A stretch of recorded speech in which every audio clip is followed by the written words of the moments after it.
बार की बात है, पहाड़ियों और हरे भरे जंगलों के बीच फंसे एक छोटे से गांव में आर्यन नाम का एक युवा लड़का रहता था।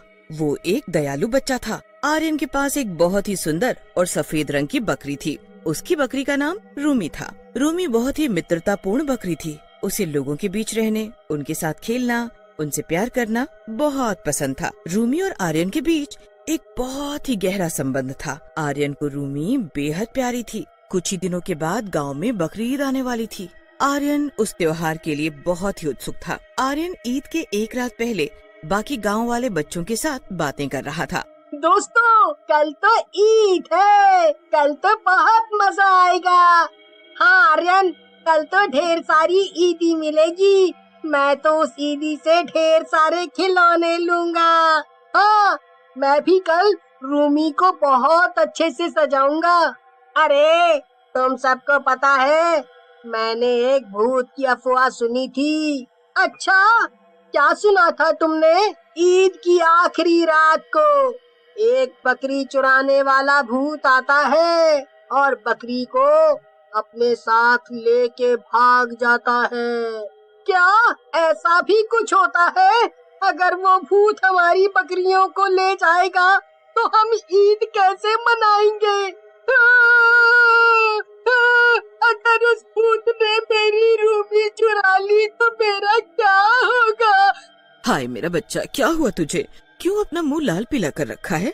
अम्मा, मेरे दोस्त ने मुझे बताया कि ईद के एक रात पहले एक भूत हमारे गांव में आता है और गांव के घरों में से एक बकरी चुरा के ले जाता है। अगर वो भूत हमारी रूमी को ले गया तो? अरे बेटा, ऐसा कुछ नहीं होता। भूत वूत कुछ नहीं होता है, सब दिमाग का वहम है। नहीं अब्बू, मुझे कुछ नहीं पता। मुझे बहुत डर लग रहा है। अरे आर्यन बेटा, तुम चिंता क्यों करते हो? ये सब अफवाहें हैं। अगर भूत आ गया तो रूमी को ले जाएगा। मैं पूरी रात बाड़े की तरफ नजर रखूंगा ताकि भूत आए तो मुझे पता लग जाए।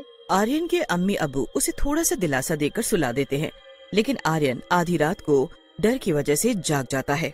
आर्यन पूरी रात इसी सोच में जगा रहता है कि वो अपनी रूमी को भूत से कैसे बचाए। आधी रात को चांद की वजह से थोड़ी रोशनी हो रखी थी। तभी आर्यन घर से निकलकर बाड़े की तरफ पहुंच जाता है और रूमी के पास जाकर बैठ जाता है। उस वक्त ठंडी ठंडी हवाएं चल रही थी। आर्यन की भी आंखें भारी होने लगती है। थोड़ी ही देर बाद आर्यन की आंख लग जाती है और वो सो जाता है। तभी बाड़ी के आगे एक तेज हवा का झोंका आता है। हवा में पत्तों की सरसराहट को छोड़कर रात शांत थी। आर्यन अचानक से अपनी आंखें खोलता है। अरे, ये क्या हुआ? मेरी आंख कैसे लग गई? और ये हवा इतनी तेज क्यों चल रही है? आर्यन के सामने अचानक से एक छाया के आने का प्रभास होता है। ये सामने क्या चीज है? तभी वो छाया एक भूत में प्रकट हो जाती है। वो भूत बहुत ही डरावना था। उसका बहुत ही डरावना चेहरा था। उसका चेहरा एक बकरी से मिलता था। उसके सर पर बड़े बड़े और पैने सींग थे। भूत रूमी को लेने के लिए आगे बढ़ता है, लेकिन उसकी नजर आर्यन पर जाती है। जैसे ही भूत की नजर आर्यन पर जाती है, उसकी आंखें लालटेन की तरह चमकने लगती हैं। आर्यन भूत को देखकर बहुत डर जाता है, लेकिन जब वो भूत को रूमी के पास आते हुए देखता है तो उसके अंदर हिम्मत आती है और वो भूत को रोकने लगता है। तुम मेरी बकरी को चुरा के नहीं ले जा सकते। ये मेरी बकरी है। भूत जैसे ही आर्यन की बात सुनता है, वो उसके पास आता है और उसके ऊपर चिल्लाने लगती है। उस भूत की आवाज चारों ओर गूंजती है।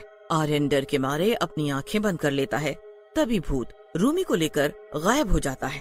अरे, वो भूत मेरी रूमी को लेके चला गया। अब मैं क्या करूं? मैं हार नहीं मानूंगा। मैं अपनी रूमी को ढूंढने जाऊंगा। वो भूत यकीनन जंगलों में रहता होगा। आर्यन उस भूत को ढूंढने जंगलों की तरफ निकल पड़ता है। आर्यन अपने बहादुर दिल के साथ जंगल में गहराई तक चला गया, जहाँ भूत के निवास की अफवाह थी। जंगल में गहराई तक जब वो गया तो पेड़ तरीके से फुसफुसा रहे थे और हवा एक ठंडी धुन लेकर आ रही थी। ये जंगल तो धीरे धीरे और घना होता जा रहा है। कहीं मैं गलत रास्ते तो नहीं आ गया? घंटों की खोजबीन के बाद आर्यन को एक छिपी हुई गुफा मिली, जो कि खोज के बाद और उसमें रूमी की आवाज भी आने लगी थी। चलो शुक्र है कि मुझे ये गुफा मिल तो गई। अंदर से तो मेरी रूमी की भी आवाजें आ रही हैं। मुझे अंदर जाके देखना चाहिए। वो सावधानी से अंदर दाखिल हुआ। उसका दिल भय से तेज तेज धड़क रहा था। अंदर उसने देखा कि भूत रूमी को गोद में लिए हुए उदास बैठा है। भूत प्यार से रूमी की पीठ सहला रहा था। कांपती आवाज में आर्यन बोला, तुमने हमारी बकरी क्यों चुराई? ये मेरे परिवार के लिए बहुत मायने रखता है, खासकर बकरीद के इस खास दिन पर। मुझे मेरी रूमी वापस कर दो, मैं उसके बगैर नहीं रह सकता। रूमी जितनी प्यारी तुम्हें है वो मुझे भी उतनी ही प्यारी है।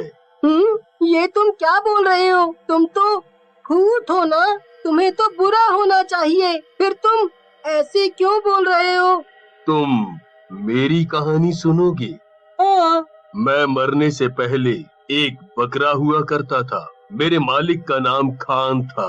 खान मुझे बहुत प्यार से रखता था, मेरी बहुत देखभाल भी करता था। वो मुझे अच्छा अच्छा खाना खिलाता था, मुझे घुमाने ले जाता था। खान मुझे बिल्कुल अपने बच्चों की तरह रखता था। फिर मैं बड़ा हो गया था और हट्टा कट्टा भी। कुछ ही दिनों बाद ईद थी। ईद की रस्म में खान ने मुझे बलि के लिए भेज दिया था। मुझे खान की जुदाई सहन नहीं हो पाई। उस दिन मैं बहुत रोया और मैंने खान को भी रोते हुए देखा। मेरी बलि होने के बाद मैं एक भूत में बदल गया। भूत बनने के बाद मैंने बहुत से खान जैसे मालिकों को उनके बकरे से जुदा होते हुए देखा। इसीलिए मैं हर साल ईद के दिन इस गांव से एक बकरी छुड़ा के यहाँ ले आता हूँ। फिर तुम उन सब बकरियों का क्या करते हो? तुम इन सब बकरियों से बहुत प्यार करते हो ना? हाँ, मैं इन सब का बहुत ख्याल रखता हूँ, बिल्कुल वैसे ही जैसे खान मेरा रखा करता था। आर्यन ये सब देखकर भावुक हो जाता है। आर्यन ने ध्यान से सुना। उसका डर सहानुभूति में बदल गया। उसे एहसास हुआ कि भूत ने अपने दुख अपनी खान के कारण, अपने संबंधी की लालसा के कारण ऐसा किया है।